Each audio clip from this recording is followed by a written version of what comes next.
Hello, everyone, and welcome to episode 286 of Kouryer podcast. Our today's guest is Mr. Jeremy Fenske. He's a concept artist and art director. We're currently working on Palia from California, United States, which we'll talk about Palia as well in the podcast, so stay tuned.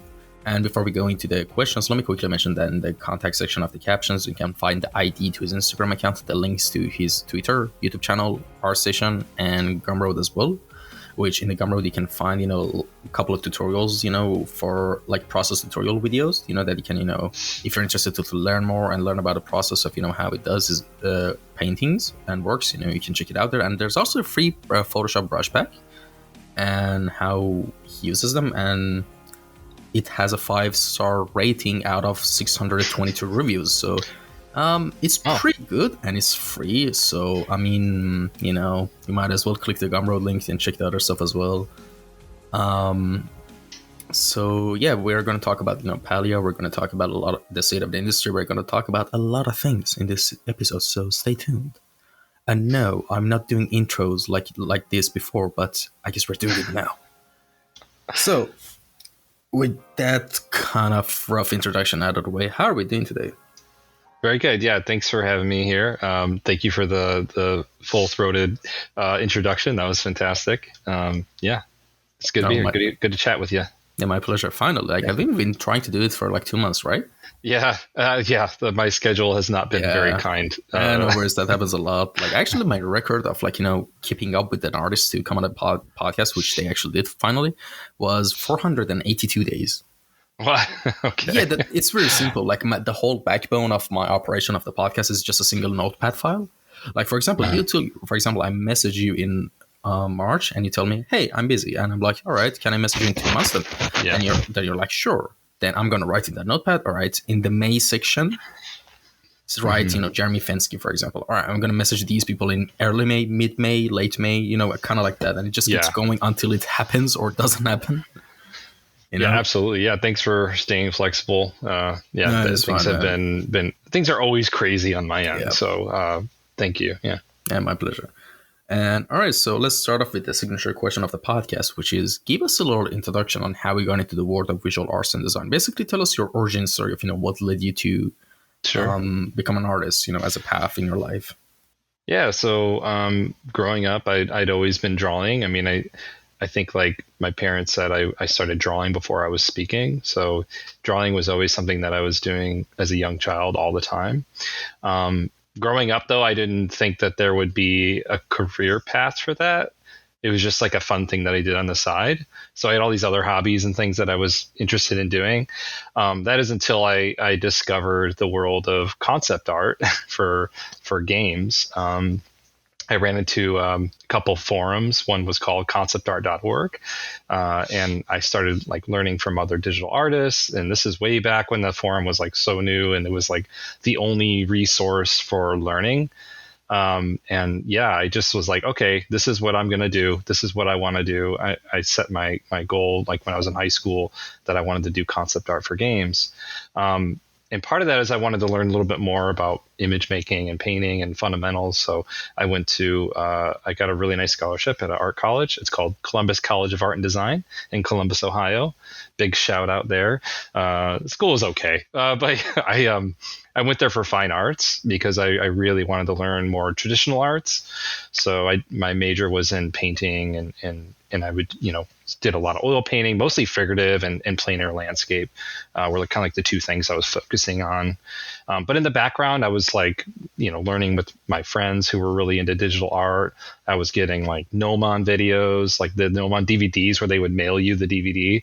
And we would just my friends and I would just all buy one and then share it amongst each other. And that's really my education into digital art because school didn't offer it. They were still very traditional at the time. There was no digital art classes or anything like that. And my focus anyways was on oil painting and traditional media, which has always been my core throughout all my work, even digital work. Yeah, and I started learning a little bit more about digital art, more about the industry and entertainment design through these Nomon DVDs. And eventually, while I was doing my senior thesis, my senior show, I was working on a portfolio. So luckily, my senior year in college, I had most of my classes out of the way, and I had a really reduced schedule. So all my focus was on building a solid portfolio to send out to companies for a job in concept art, and then doing my senior thesis. So luckily enough, after reaching out to like seemingly every company in the country, in the US, like 60 different places, I heard back from a few companies, super grateful, did some tests, and eventually got hired, got lucky and got hired at ZeniMax Online Studios, which was part of Bethesda. They were spinning up a new studio. This was back in '09, early '09. They were spinning up a new studio to work on what eventually became The Elder Scrolls Online, and that was my first job over in Maryland. And I worked there for 6 years, and that was like my first introduction to concept art for games. Yeah. So as a junior position, correct me if I'm wrong, you started working on Elder Scrolls Online. Is that correct? Yeah. That's really nice. Mostly. And yeah, it was a great experience. Like I like a lot of my friends who were in the fine arts major, they went on to like grad school. I always joke and say like going and working there was my grad school. Only thing is I got paid to be there, which is fantastic, rather than paying money for it. I learned so much through that experience. I mean, when I started there, it was like, I don't know, like maybe 20, 30 people. And then eventually when I left, it was over 400. So I got to see from the ground up the development of a new MMO, got to see how teams build, really got to learn a lot about how games are made and how, what effect concept has on the rest of the pipeline. So it was really formative for me, and I really learned a lot through that experience. It was really great. And were you a fan of like Elder Scrolls game before you joined the team, or were you excited about the fact that you were going to work? No? I had no idea what Elder Scrolls was. Yeah. So no Skyrim? No, I had no idea. No, this was way before Skyrim. This was, I think Online? Oblivion was kind of new. Like when Oblivion was like the latest game. At the time. I had no idea because I wasn't like a PC gamer. I actually didn't really play games at all through college. I was really focused on just like, my studies and art. So I didn't play any games. So when I was like, what is Elder Scrolls? I've never heard of that. So I like went to like GameStop and bought like Oblivion and played it. And I was like, I played it on the PS3 at the time. And I was like, I don't get it. I don't like it. I really didn't like it at first. But after work, I kind of like, made up, oh yeah, I know Elder Scrolls. Yeah, totally. Oblivion. Yeah. Classics, right? I had no idea. So fake it till you make it. And then when I started working there and then started learning more about the game, I played Morrowind, I played Oblivion, and I really fell in love with the games. Like I was like, oh, I had to like play them on PC, I think was the main thing. It just wasn't really working with me with a controller. But I started playing a lot more when I started working there. And now I'm a huge fan of those games. I really love them. But at the time I had no idea, what is this Elder Scrolls? Never heard of it, but it was pretty major thing. Yeah. Yeah. So wait, so the production of Elder Scrolls Online is started like right after Oblivion? Is that what it was very, I think Oblivion was, what was that? 05, 06? 06. Yeah. So actually, ZeniMax Online Studios spun up in 08, I believe. Yeah, in 08. So we used to joke like what was financing our game was actually Fallout DLC and eventually New Vegas, which were really successful. So like in no small way was Fallout like I think Fallout was probably the closer release to when that all got kicked off. That would have been Fallout 3 at the time. But yeah, like it got started in 08. It was really slow production very early on, but eventually, once like Bethesda really got behind it and started investing more into it, it blew up fast. We scaled that. I mean, that team scaled so fast over the 6 years I was there. But yeah, the game was really different back then. Yeah, it was very different. But then like Elder Scrolls Online released in 2014. Yes. It was a But it long was in development. development. It was Wow. a long development. Yeah. Oh Dang. yeah. Yeah. There's some folks that were there in '08 and are still there, working on Elder Scrolls Online today. Yeah. Long time. So the train for Skyrim was made and used for Elder Scrolls Online before it was actually used for a actual Skyrim game. Am I right about that then? The Is that train. safe? The terrain, the landscape of the province Oh, of Skyrim, for example. well, yeah. So Elder Scrolls Online didn't have di- like wasn't Skyrim wasn't part of Elder Scrolls Online. Um, that era, I think it did eventually. Maybe they rebuilt some of the locations for ESO, but at launch it wasn't. So Skyrim was its own thing. They were working like that project was going on, separately in isolation from, there'd be some crossover too. I mean, I would play test it. There's some like minor ways that I would help the Skyrim team. There were some Skyrim developers at our studio, but it was for large part it was kind of being developed separately around the same time. But yeah, playing Skyrim, a year or two before it was released, I was like, okay, this is game of the year. This is so good. I remember playing it very early on. I'm like, this is something magical here. This is great. And even at a very unfinished state, it was incredible to play. And yeah, long story short, it was incredible. Yeah. Awesome. And so, from what I'm understanding, from the get go, you knew that you just wanted to become an artist. So there was no doubts, and there was not like I'm gonna have something like I'm gonna choose a safer route and have an art on the side. It was just straight. No. Just that's Yeah. awesome. Yeah, it was either I join the military or I do art. Those are was two kind of very it. drastic and different choices, by the way. That was my thinking in high school. It's just like, I What's otherwise the, I'd be completely aimless. I would have nothing to center me or ground me. Like art was the only thing that kept me in line. And I was like fairly athletic through high school. I played football for years and soccer and stuff. Not anymore. Now I'm just out of shape, middle-aged artist. but, but yeah, at the time I was like, yeah, maybe I'll join the Marines. I don't know. like I don't get it. What's with American teenagers and their interest of going to the army? I never got that. Because I don't know. It's stupid. from where I'm from, we're trying to escape from the military service as much as possible and not go to the military. It's the propaganda machine of the U.S. military, honestly. I think It probably is. It probably has something. It's probably those like old like army commercials that look really cinematic and looks like a Michael Bay film. But the reality is pretty different. I think like motivations for me are like if you are in a situation where you're aimless, like and you want to travel and you want college paid for and you want healthcare and you want like a okay salary, like it is a route if people have like nowhere else to go. Granted, there are people who are really like they come from military families, they're very ambitious, and that is the foundation for into adulthood that they want. Like it's fine. Like I have a lot of respect for people who go in the military. Like I know a lot of people who went in the Marines or the Army, and they're fantastic people. Like really, really grounded, really disciplined. Have really good like.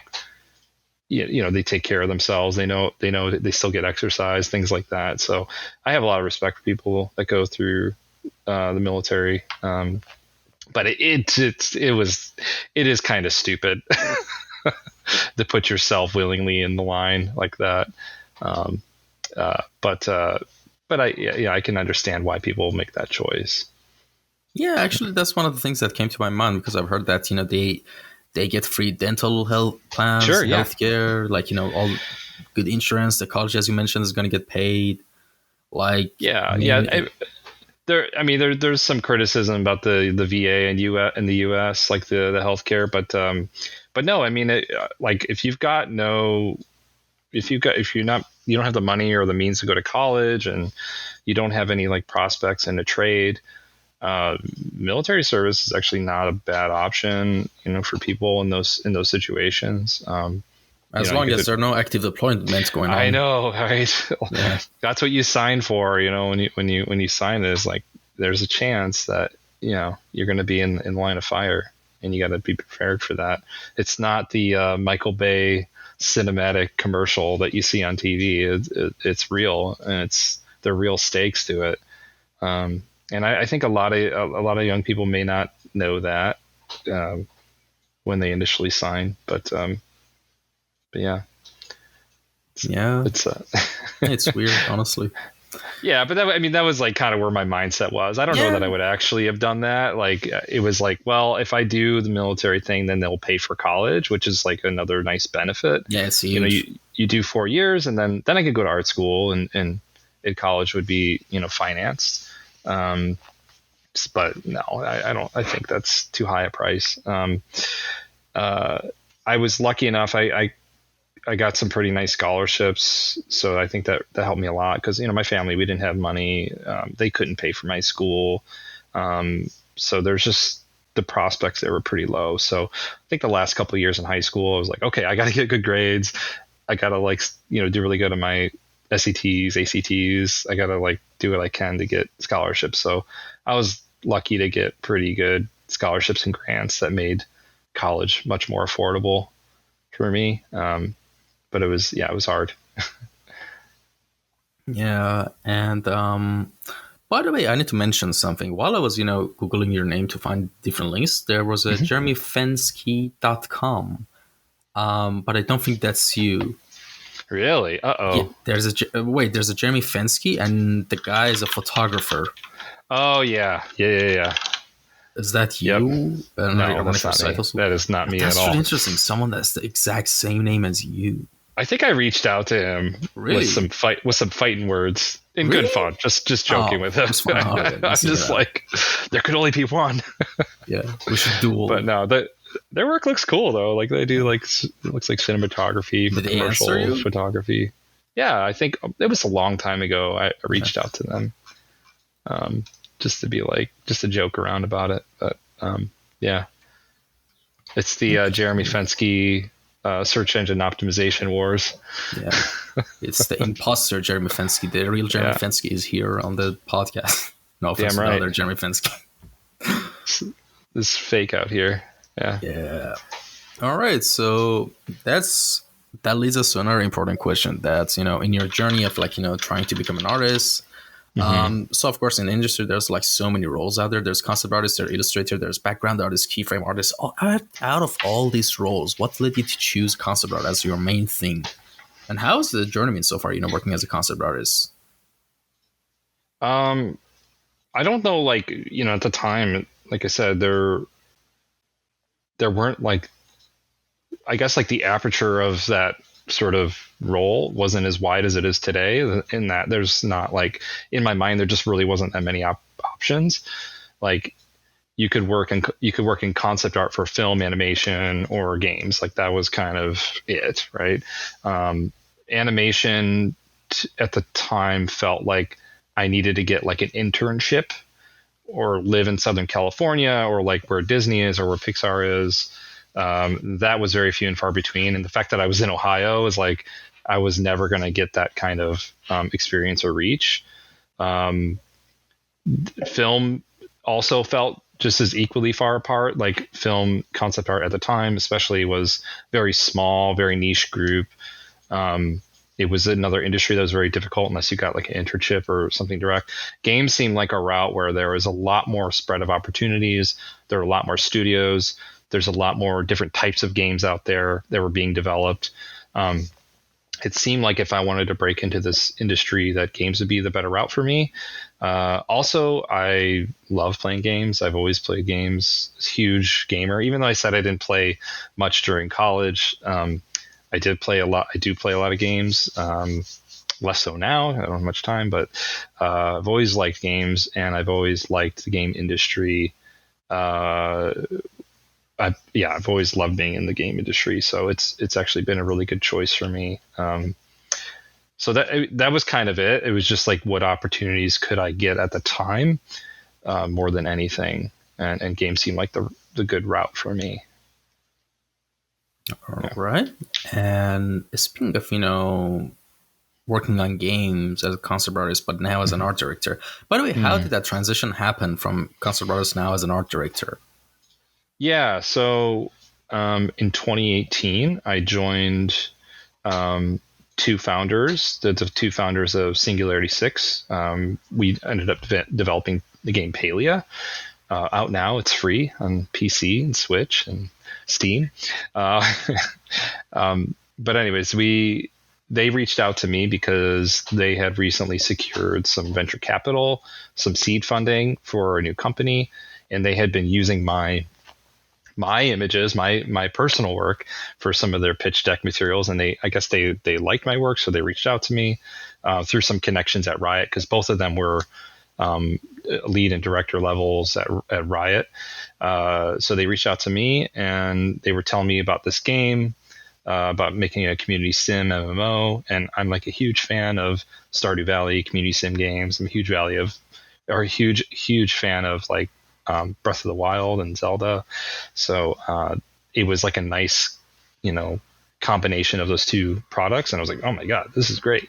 And at the time, I was working on Destiny, and I was like, well, I want to work on something different. I want to be part of a small team, like a small indie kind of team. And I got that opportunity. So when I joined them, I was just like the art guy, doing concepts for pitch decks, building the style guide. And it was just three of us at the very beginning. And we grew to like six, as like a prototype team. And just sort of being in that role, being like the sole owner of art, even as a concept artist, you start to like, well, we need to hire other artists, like 3D artists, tech artists to help us build our prototype. So I'm like critical to sourcing and hiring. Then we need to do art tests. So I'm doing the art tests for them and reviewing them. If we do contract work, I do the reach out and the feedback. The game needs a style guide. The game needs a direction. That we need to set up pillars. So being the art guy, I do that. And that's stuff that's outside of just drawing and painting and designing. Those are skills that I had to learn on the fly, being in a very small, very scrappy team. And I was super excited by that. Like, being able to flex into these other skills, like owning different parts of the pipeline in art, learning so much from all the people we're hiring and interviewing. It was just a fantastic opportunity. So inevitably, kind of being the owner of the art, a lot of what I did was, think about like, it's like weighing where am I most valuable, where is my time most valuably spent. I could make a painting that's really pretty and inspiring, right? Or I could hire multiple people to do multiple paintings that inspire, or I could build a system or a pipeline that converts that vision into in-game in-game product. So time and time again throughout my experience, as we were growing from like a team of 6 to 20 to 50 to 100 to 200, I've been constantly saying, okay, what does the game need? What does the studio need? What does the team need? And not what do I need, right? Necessarily, right? And being part of that growth and development over time, in my role means that sometimes I need to step back from the craft and step into, direction, leadership, team management, team building, team morale, art culture within the studio. And yeah, that, I've had to scale with the team over time. So early on, it just made sense that like, I guess I'm just now the art director, you know what I mean? Like, and even though originally that wasn't necessarily the plan for me, I wanted to do what was best for the game and the team. And that meant stepping into that role, even if that meant stepping out of being like the principal concept artist, All right. Awesome. And, so yeah, speaking of Palia, like it's actually as, Mr. Fenske mentioned, it's free on Steam. You can play it right now. I think it came out like in August, like as open beta. But in the Steam page now, it says that it got released like 25th of March of 2024. So I think Yeah, it released on Steam that day. yeah. We had so when we first launched in August, we had our own launcher. So you'd have to go to our website, download the launcher and patcher, Oh yeah, I remember. right? Yeah. And then we released on Epic Game Store in October last year, and then like late 2 months December, ago. we released on Switch. So we're also on Nintendo Switch, and then 2 months ago, or a month and a half ago, in March, we released on Steam. So we're releasing to new platforms. We're hoping to release on more platforms soon. Right. Awesome. So check it out, guys. And yeah, there's another question that's going to be really interesting. How does your design process usually go anytime you want to start working on a new piece or project? Basically, what does the structure of your pipeline look like as an artist? Yeah, it very much depends on what I'm doing and what the purpose of the image is. If I'm doing like personal work, is very different than if I'm doing like work for production. My mindset is just a little bit different. Like if it's for a game, I'm always thinking about like how is what I'm making going to be seen or experienced by the player. So I'm a big believer in like anytime we do concept art, or anytime we're making any art for a game, we're telling the player something. We're telling the player a story, whether consciously or subconsciously. So it's super important to always design from the perspective of the player. Take, for instance, like any sort of asset, like a table asset that you're designing, doing production design for. Well, typically, if it's a third-person game, you're going to be seeing it from kind of the top. So spending all your effort and design on the top of the table versus the bottom of the legs of the table, or just on the underside of the table, is much more well spent. So always keeping in mind how the player is going to experience it, and also thinking about like what are our shader and tech limitations. A full transparent glass table may be a little bit more expensive on the technical end than something that's like a solid wood table. Thinking about things like that. Also, like, what is our lighting engine? If we put bevels on it, it tends to be lit a little bit better versus like 90-degree sharp angles. Little stuff like that, as well as like all the style guide implications, are really important to keep consistent throughout all your design language. So my process there may be different. I may be building a proxy model in Blender and then painting over that. I may go and get an engine and take screenshots, or maybe implement my own proxy models in engine and take screenshots of that. A lot of my work in Destiny was that. It was a lot of in-engine screenshot, throw some proxy models in, shoot everything, and then paint over everything. And then that goes to the environment artist to both lighting and environment to light and prop out the space using those assets.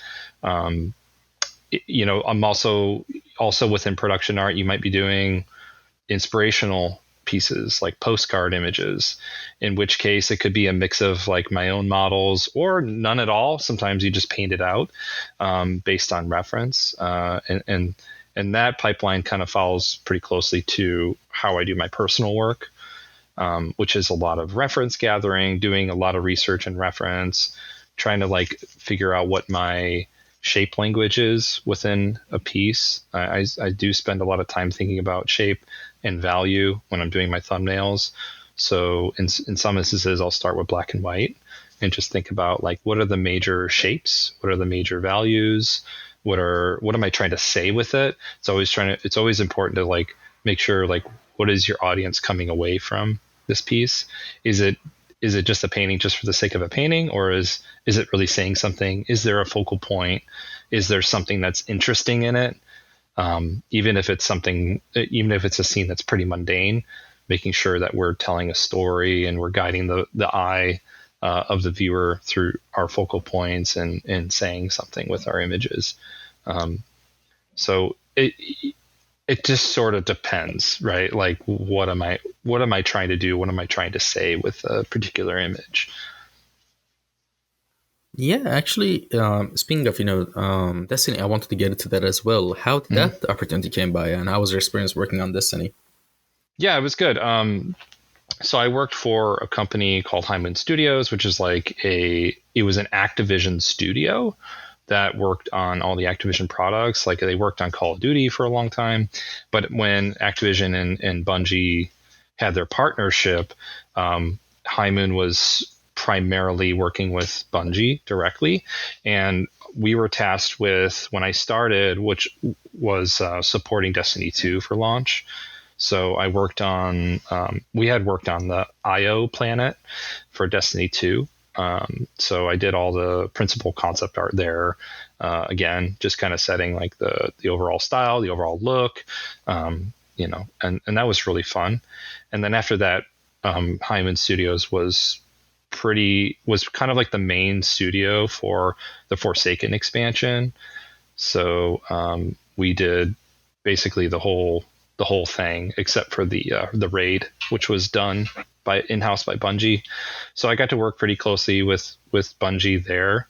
And yeah, the opportunity came to me literally just from like applying, I guess, like at the time.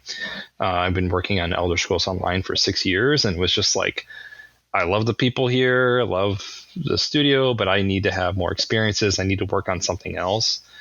6 years was like my limit.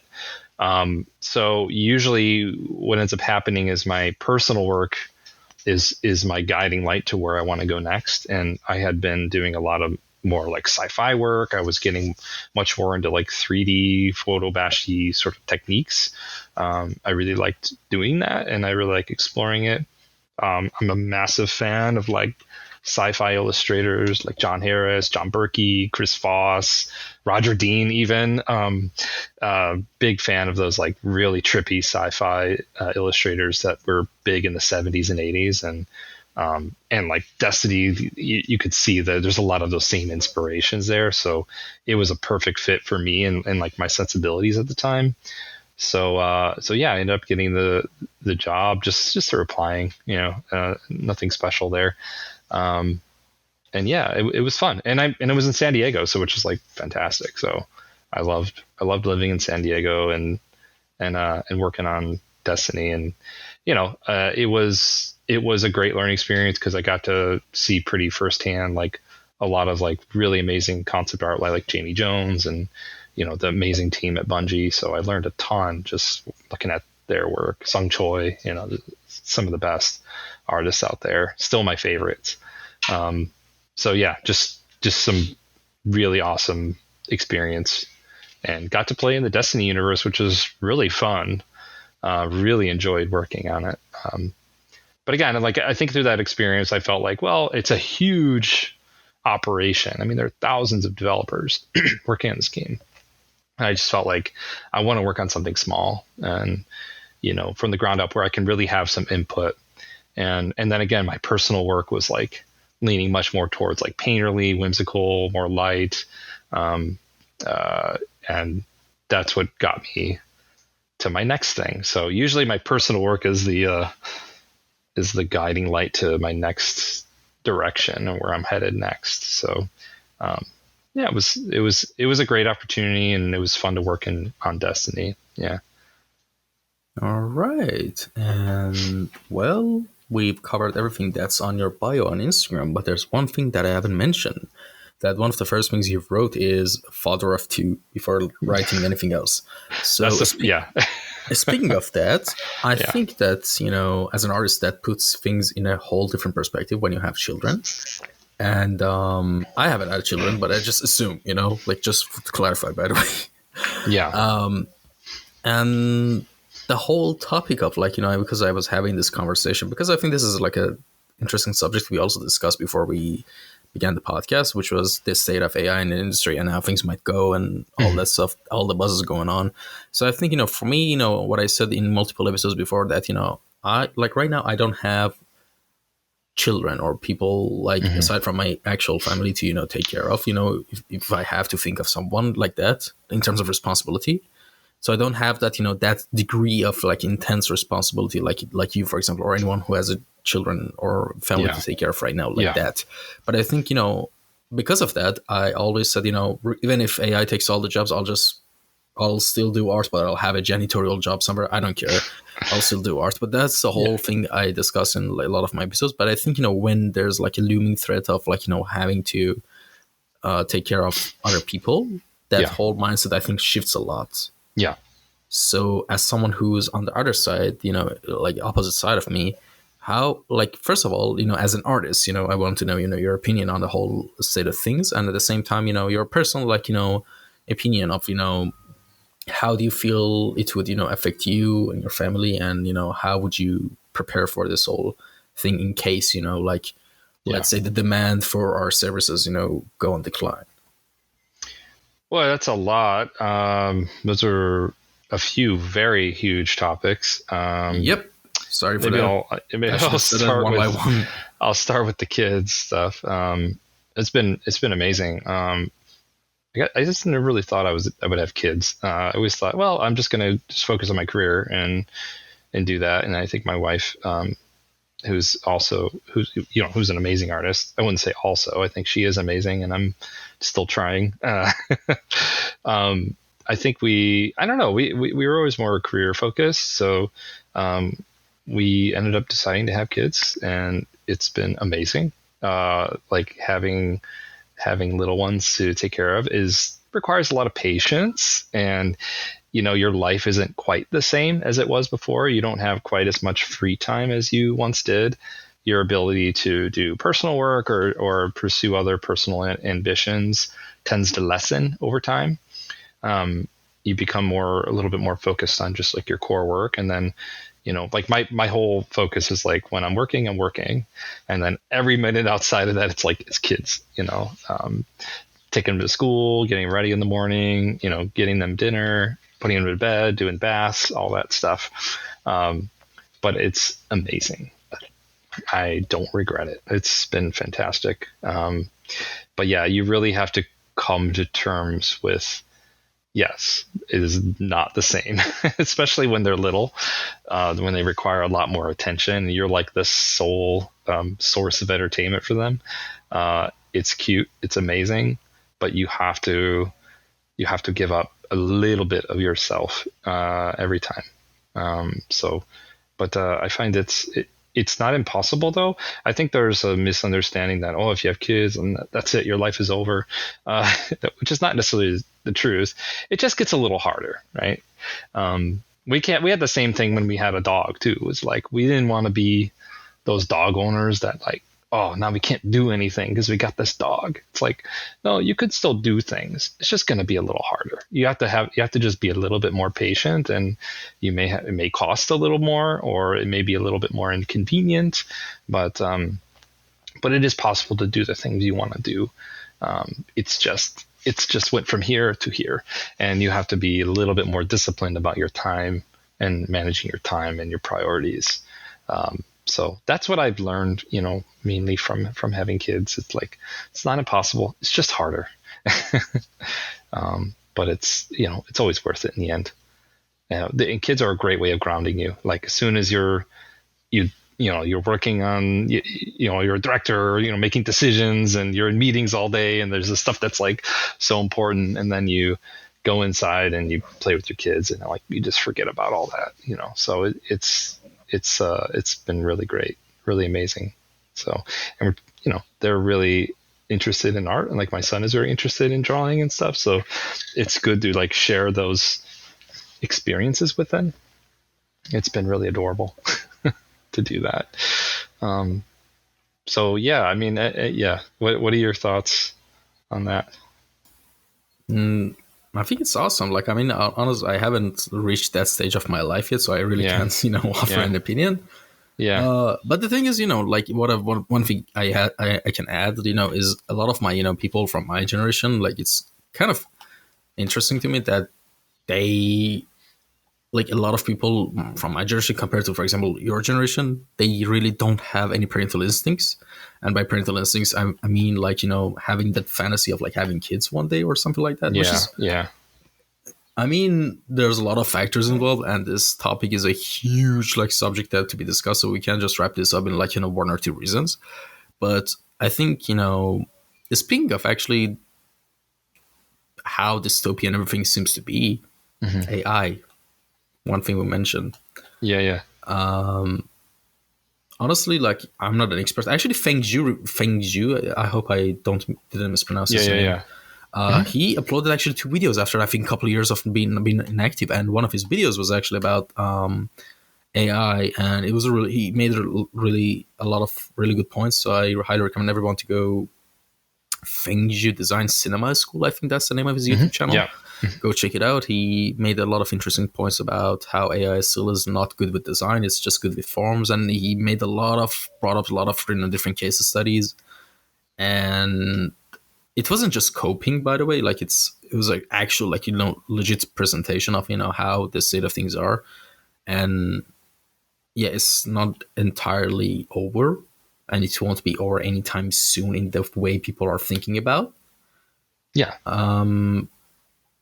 But still, of course, we're living in a mega capitalistic world right now. Like if the Yeah. people above us can replace us in an instant, they will.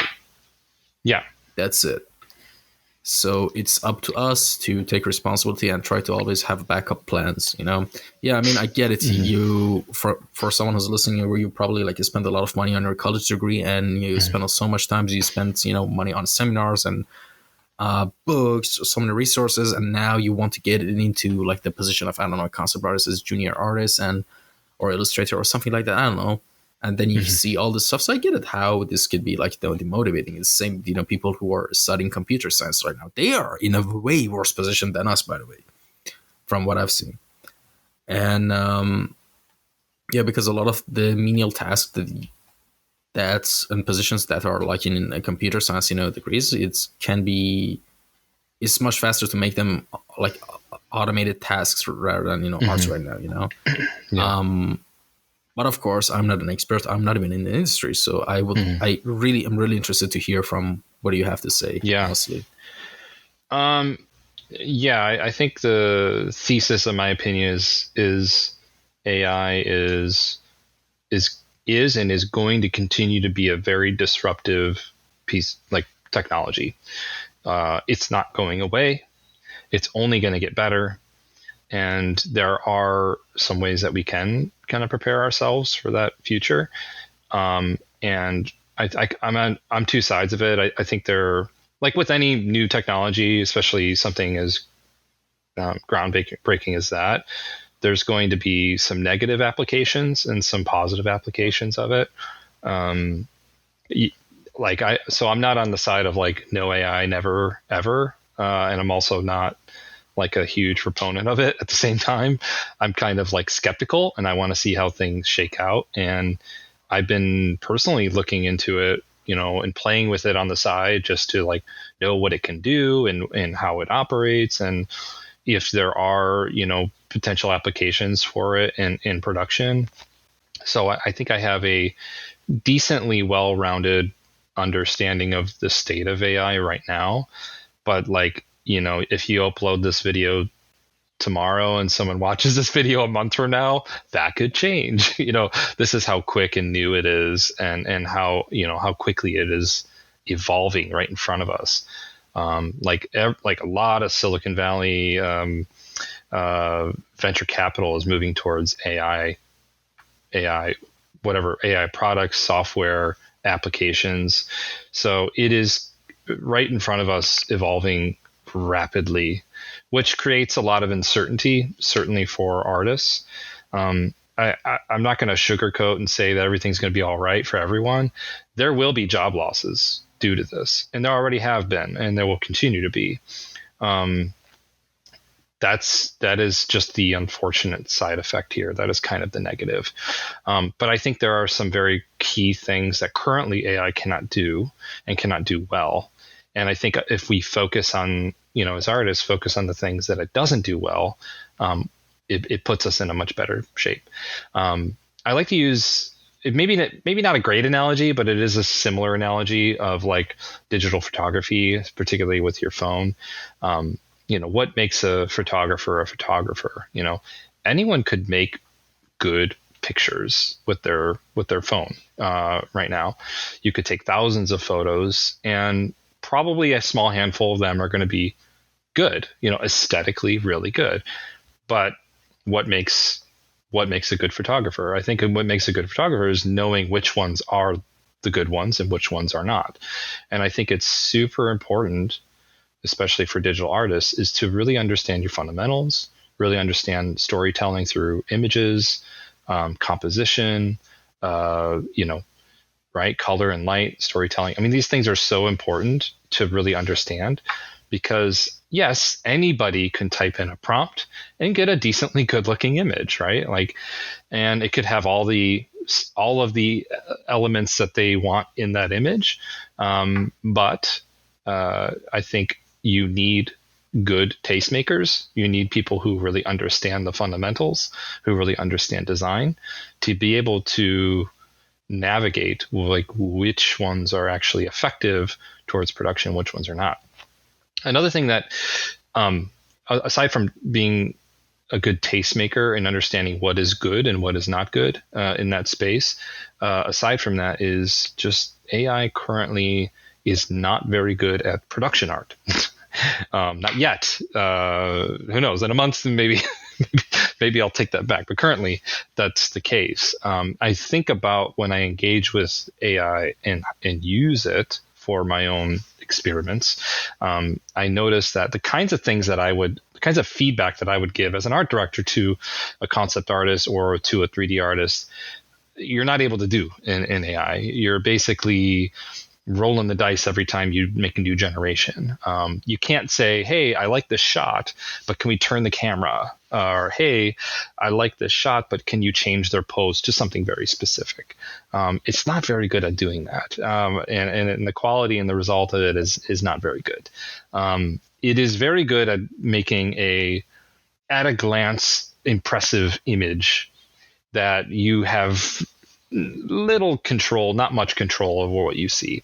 Again, you can keep rolling the dice to get something that's like, okay, that's kind of what I want. But even then, it's like what's in my head and what the story I want to tell and what AI can do is not quite there. It's also really bad at design.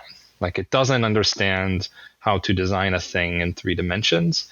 It just looks at a glance, again, like at a glance, like kind of right-ish. It feels right-ish.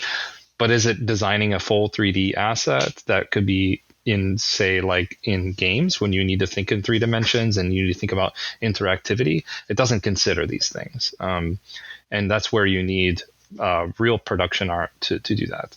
So I think AI, for me, in the current state of things, for development, especially for games, I see it as a fantastic tool for idea generation, similar to like what I would do in like building a mood board or like setting, using multiple different inspirations to combine to create something new.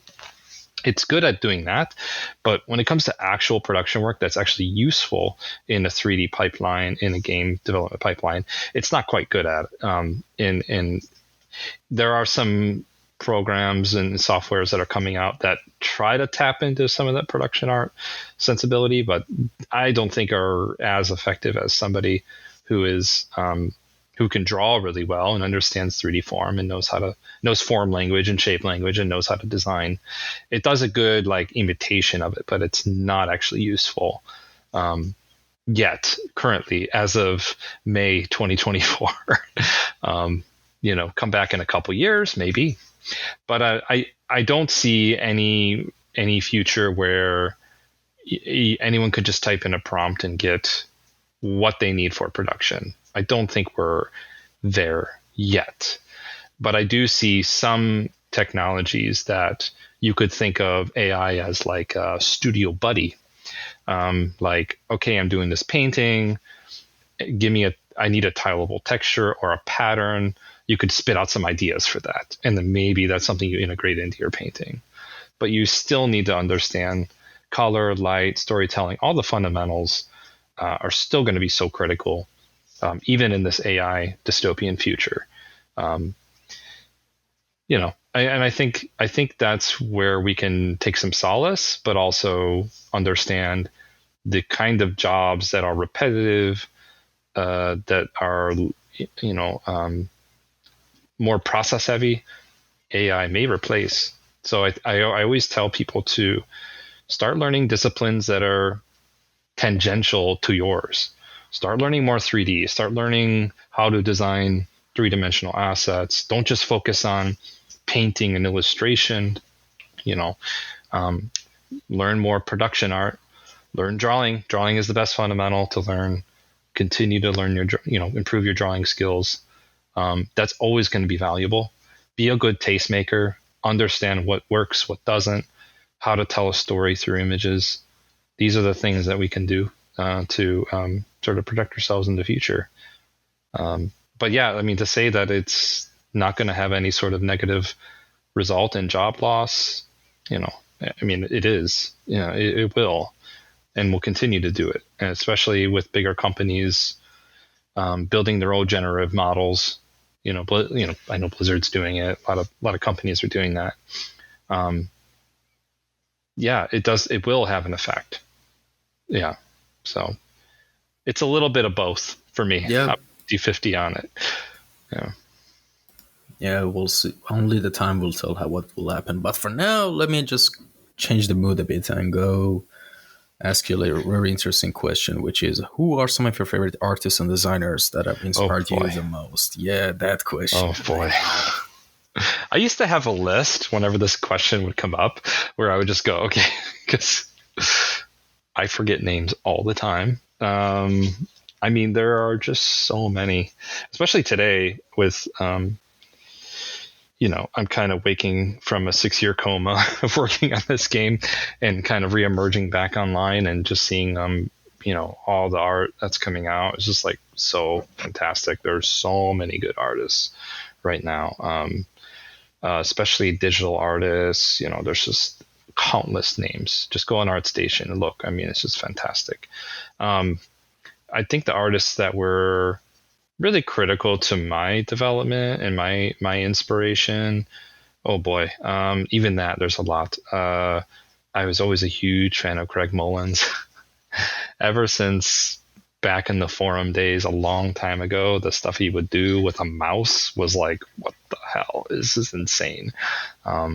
He's always been like the godfather. You must pay respect to the great Craig Mullins. So and he's very like traditional focus, which speaks a lot to me, and the way that I think and build a painting is very grounded in my traditional kind of background.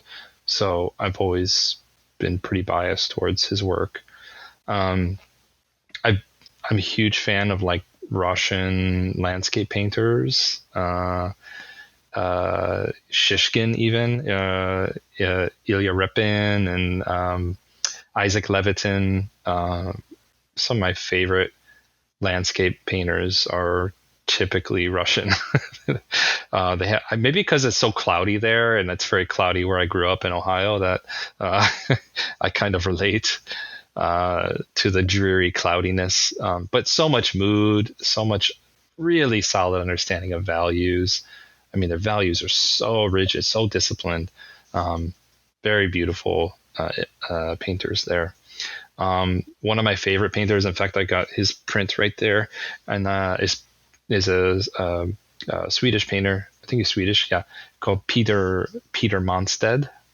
He's one of my favorite landscape painters. Always super inspired by his work. Also a huge fan of the Oriental artists. Just look up the Orientalist artists. It's not a huge group of artists, but these are artists from Europe, usually French artists that usually would go down to North Africa, Morocco. I know even Sargent did that at the time, because this is before photography. There was only so many ways to get back to the Western world and share what's happening in the Far East and Northern Africa. So artists would go down there and they would do like kind of rosied up versions of what they saw in Egypt and Morocco and Northern Africa. And those images are amazing. They're so fantastic and a little fantastical. But love their work. So yeah, I always tended to focus on the old classic painters, the folks who are not alive. Yeah, because I mean, that's where I get a lot of my inspiration, honestly. I look to them to see how I can take what I learned there and bring it to today. I've always been more successful with that than looking at artists today and replicating that. All right. And all right, so we've talked a lot about art, for the past 55 minutes. But now I want to ask you something else. What other non-art related area you got going on in your life that you would like to explain and tell us? Oh, kids. I told you it's like work and then it's like kids. So, as much as I can, just spending times with them. In the weekends, we try to take them places, have new experiences, try to get them a new new hobbies, as much as we can. I have little hobbies myself, mainly during COVID, when there were a lot of lockdowns. I picked up a few hobbies. One was like I was trying to learn how to play guitar for a while, and that was interesting. I learned how to play Wonderwall. So it was like the first song everyone learns how to play. So that was interesting. Then I always want to learn how to solve a Rubik's Cube. So I learned how to do that and got really into Rubik's Cubes and got like, the 3x3, 4x4, 5x5. And it just became like, cause I'm really fidgety if I'm in meetings or like, I don't know, just, I'm always like twitchy. I got to do something. Like I can't just watch a movie. I have to like do something while I watch a movie. So like I always had a cube nearby and I would just like mess around with it and try to get better at solving them. So that was like a really fun hobby of mine, or has continued to be a hobby of mine. And then I got back into drumming. I used to drum a lot when I was like in high school and even a little bit after. I played in bands as a drummer, so I got really into that. So my wife just got me this electric drum kit because we have to keep things quiet when the kids are asleep. So I've been like banging on that every night now. So I've been getting back into drumming, which is fun. It gets me away from the screens. Anything that gets me away from the screens, like that's what I try to do because my job is like this. It's like in meetings all day. So happy to do anything to break away from looking at a screen. How about you? I unfortunately don't have any non-screen related hobbies going on right now. I should go out more and work out more. Mm-hmm. I should, but unfortunately nothing's going on. Actually, I was interested on starting crocheting. I actually still am. It's just something I think that I would really enjoy because I have like really bad ADHD and I'm always fidgety like you. Yeah. And I'm sure it's something that's going to really calm my mind. Like it is, I've heard about it. Like it helps a lot of people with their, who are they're anxious and nervous. Really? Yeah. And yeah, I can see myself like, knitting like a 10-meter, like, shawl, around my room or something like that. Like, because it's something I can just, put on a podcast and do like for a long time. Now, I'm really good at like just focusing on one simple task and doing it for a long time. And yeah, that's great. And then you have a product, like you have a thing that you made at the end of that. It's so cool. Yeah. Yeah, exactly. Like that's something I really definitely want to get into sometimes, but it doesn't sound like something, for example, a guy like me, who would look at me and say, oh, this guy's into crocheting. Like you would have never guessed. It's fine. Don't worry about that. Yeah, but at the same time, I'm really into martial arts. So, total opposite things. Yeah. That's cool. After like what kind of martial arts? Yeah, actually, I used to compete for submission grappling, amateur level, and like jiu-jitsu. Like I had to learn jiu-jitsu, judo, and all that stuff. And I wanted to do some. I was training for MMA as well in 2020 before the COVID hit, like for like a year and a half. Yeah, I trained Muay Thai and all that stuff. But those are things I want to get back into. Like after I actually like move out of this place because I'm at a really weird stage of my life right now. Where I have to immigrate for the second time in the past 5 years, and just moving places, just so exhausting. Going to the university. Once I settle down, I'll definitely do it. But that's cool. That's really great. I think like exercise and physical activity is so good for your mental health. Both diet and exercise is like so critical to like your mental health and what how much patience you have, with everything that you're juggling. So no, that's great. Yeah, and we'll see. Well, we've reached the final question and section of the podcast, which is All called right. Time Capsule. And basically, what I'm going to ask you is if you could summarize and tell us the most valuable life lessons that you've learned in your life thus far till this point, what would they be? And basically, your answer will be like, imagine it'll be on a time capsule, and anyone who is going to listen to it, Mm. or any potential listeners or watchers of this episode, where it be like in a week, 10 Mm-hmm. years, 100 years, who knows? Just what does Jeremy Fenske think at this time? Like, that are his most valuable life lessons? Ooh, okay. That's tough. There are a lot of things that I've learned throughout my career and my life. Sort of looking back at like my younger self and things that I wished I better understood, especially when I was in college or when I was starting working in the industry I think it's really important that you stay true to yourself. There's a lot of moments where you do things because you feel you have to, or you do things because you think that's what others expect you to do.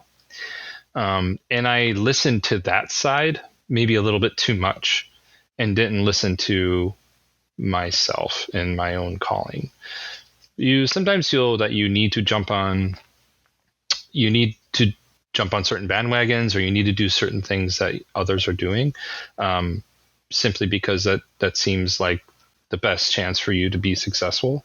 But I really believe now that it's really important to look internally, look inside, and see what your core strengths are, recognize your core abilities, and instead of trying to do the other thing that other people do, try to look more inward at what you do and be very, I guess, curative of the types of things that you ingest, and make sure there are things that complement your core strengths. Right? Like, I'll give you an example. As much as I have studied drawing and was really into drawing, as a concept artist, as a designer, I really didn't like drawing. Sounds kind of crazy. I was never the kind of artist that was comfortable doing a very detailed line sketch. Even though I say drawing is like the most important fundamental, I was always kind of hesitant about it. I never enjoyed it. It felt like work. But what I had to do is say, okay, well, what is it that I do enjoy doing? I do like painting. So if there are interesting ways for me to be painting while drawing at the same time, that was a process that I had to develop on my own. But that took me, not listening to and not seeing and being pressured by what others think and what I think they think, right?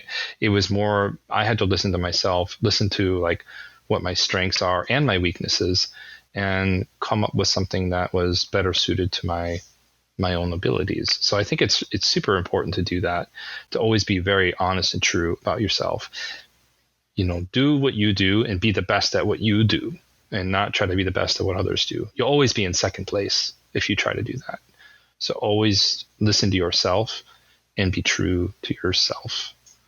Because there's that voice in your head where you're like, this doesn't feel right. I don't know why.